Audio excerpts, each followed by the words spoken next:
Assalamualaikum Sobat Football United.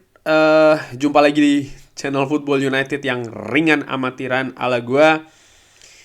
Ingin ngobrol ringan terkait dengan sebuah artikel dari The Athletic ditulis oleh Karl Anka.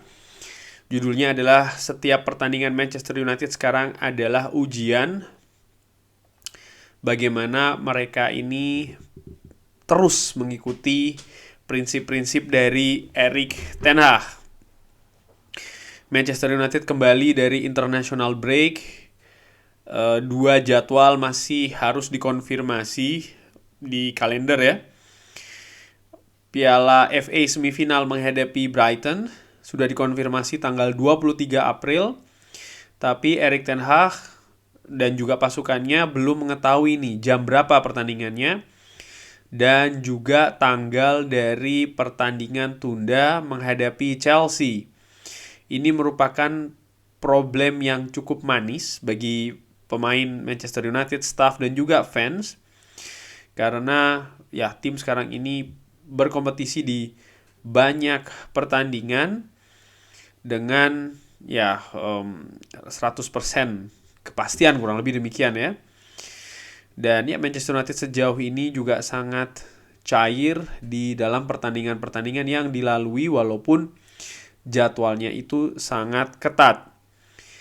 Di tangan Erik ten Hag, Manchester United kalau gue lihat ya, artinya di artikel tadi ini kan cukup banyak artikelnya, cuman setelah gue baca dan gue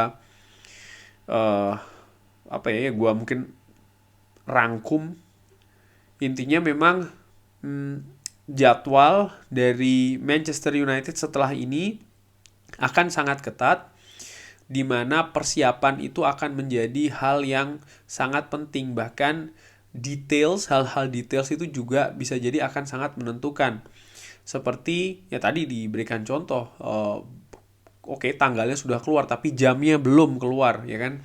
Ini juga penting. Lalu juga menghadapi Chelsea, Manchester United belum mengetahui kapan ini akan menghadapi Chelsea. Manchester United sampai dengan sejauh ini masih akan berkompetisi di 3 kompetisi yang berbeda. 2 kompetisi domestik, 1 kompetisi Eropa. Dengan target utamanya adalah untuk mengamankan tiket Liga Champions musim depan.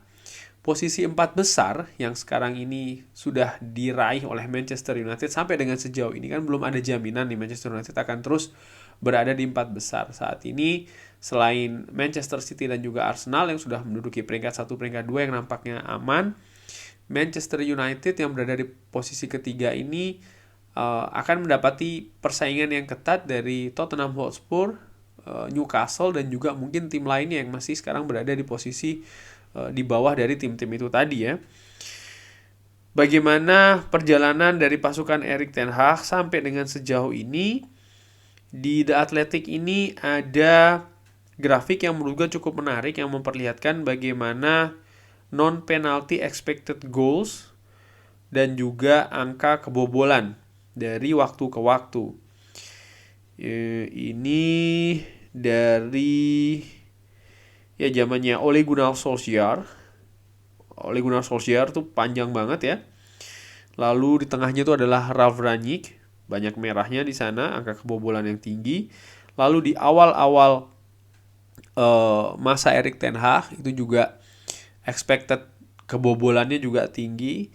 Namun sekarang berangsur menurun, bahkan angka expected goals, membuat golnya ya, itu yang grafiknya cenderung meningkat. Jadi penampilan dari Manchester United ini semakin baik. Namun ada catatan juga di artikel tersebut bahwa setelah kemenangan di derby dan juga di Carabao, gap antara kebobolan ya, expected kebobolan dan juga memasukkan ini semakin kecil nih. Yang tadinya lebar ya kan, ini semakin mengecil. Ini berarti ada potensi masalah di sana.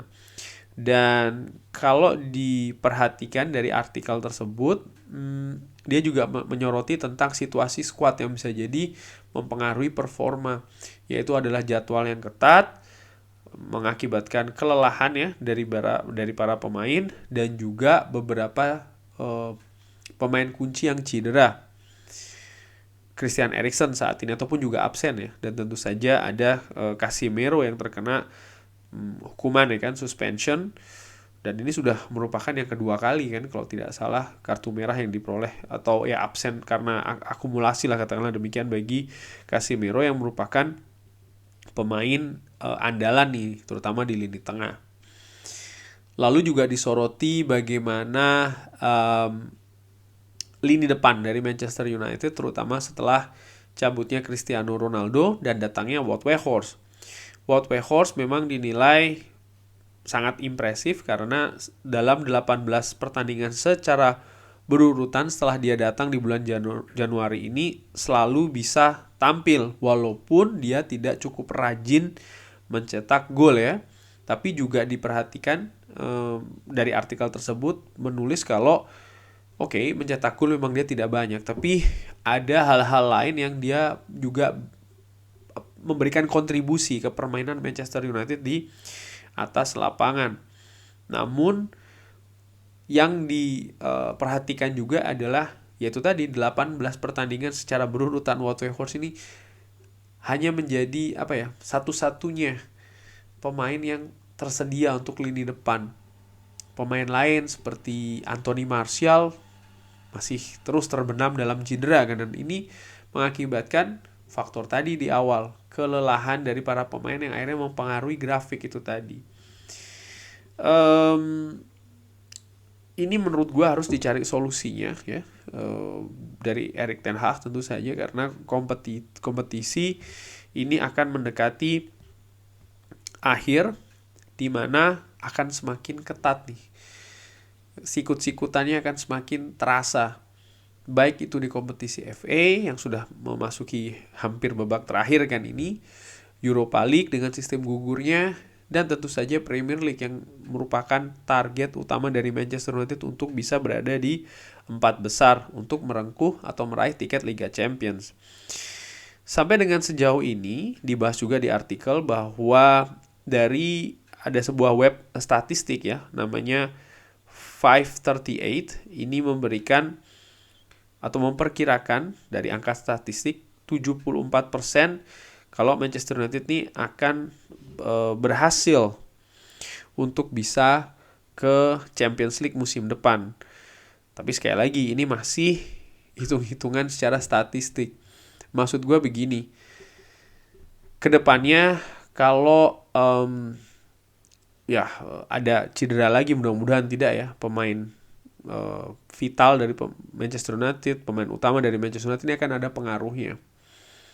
Lalu juga kelelahan, ini juga bisa jadi ada pengaruhnya. Tadi disinggung XG ya, mencetak gol dan kebobolan ini semakin dekat lagi angkanya. Ini berarti ada sesuatu yang menuju tidak bagus yang menjadi warning bagi Erik ten Hag. Artinya harus dicari solusinya nih bagaimana. Tentu saja dengan hal yang mungkin tidak mewah.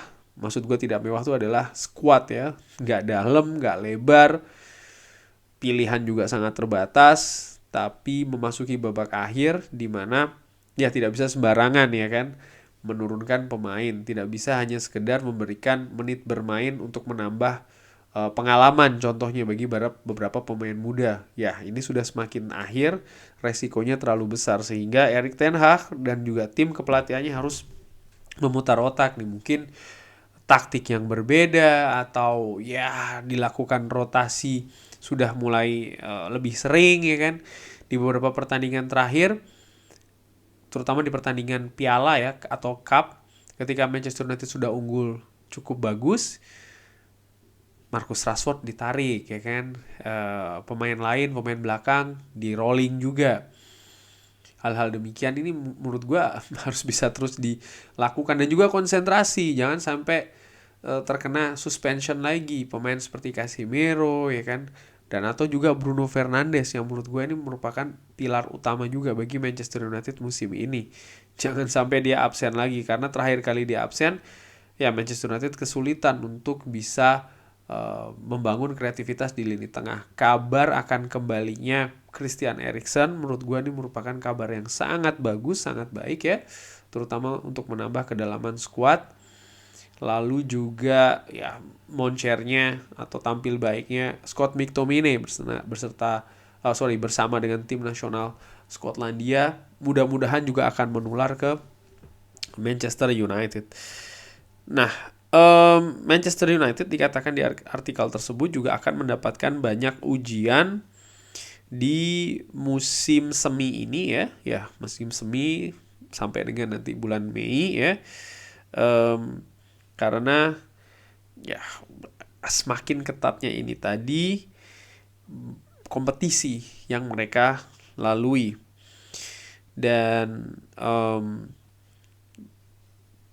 di 538 ini gue perlihatkan grafiknya cukup menarik di sini, di mana untuk memenangi liga hanya ada 2 tim yang dinilai punya peluang, yaitu adalah Arsenal dan Manchester City, dan sejauh ini dinilai Arsenal yang lebih punya peluang untuk memenangkan liga. Lalu jika melihat peluang untuk mendapatkan tiket Champions League, Arsenal dan Manchester City dinilai 99%, lalu setelahnya ada Manchester United, lalu Newcastle dinilai akan punya peluang yang lebih besar daripada pesaing-pesaing lainnya, ada Liverpool, Tottenham, dan juga Brighton. Chelsea dinilai di bawah 1%, ya kan, Brentford 2%. Tapi sekali lagi ini adalah statistik. Dan kalau gue lihat dari jadwal setelah ini, sejauh ini bagi Manchester United, tentu saja di UEFA Europa League kan kalau lolos masih ada babak selanjutnya juga. Inilah jadwal dari Manchester United, sangat ketat, paling tidak di bulan April ya. Di awal saja ini setiap 3 hari sekali Manchester United akan bertanding ya, menghadapi Newcastle, Brentford, dan juga Everton. Lalu selisih 5 hari menghadapi Sevilla, 3 hari kemudian menghadapi Nottingham Forest, 4 hari balik lagi Sevilla. Ya, ini bahkan 2 hari setelahnya di postpone ya, masih ditunda pertandingan menghadapi Chelsea, tapi 3 hari setelahnya menghadapi Brighton di FA Cup semifinal. Lalu 4 hari menghadapi Tottenham,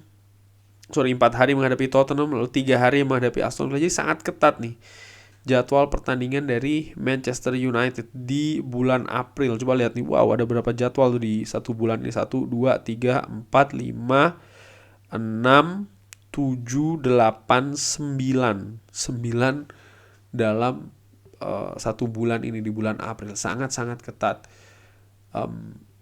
Semoga pemain bisa langsung tune in, ritme pertandingannya langsung dapat ya, terutama setelah ya international break. Dan menurut gue ini sangat penting sehingga bisa langsung nyetel, bisa langsung ambil inisiatif di pertandingan.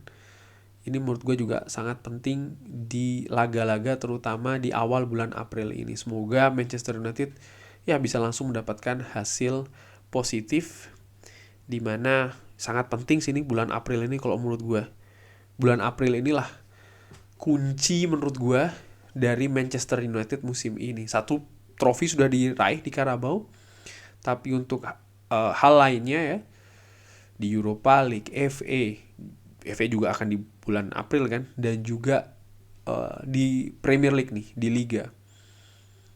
Tujuan utamanya tentu saja untuk meraih tiket Liga Champions. Dan gua ulangi lagi, di bulan April inilah kuncinya menurut gua.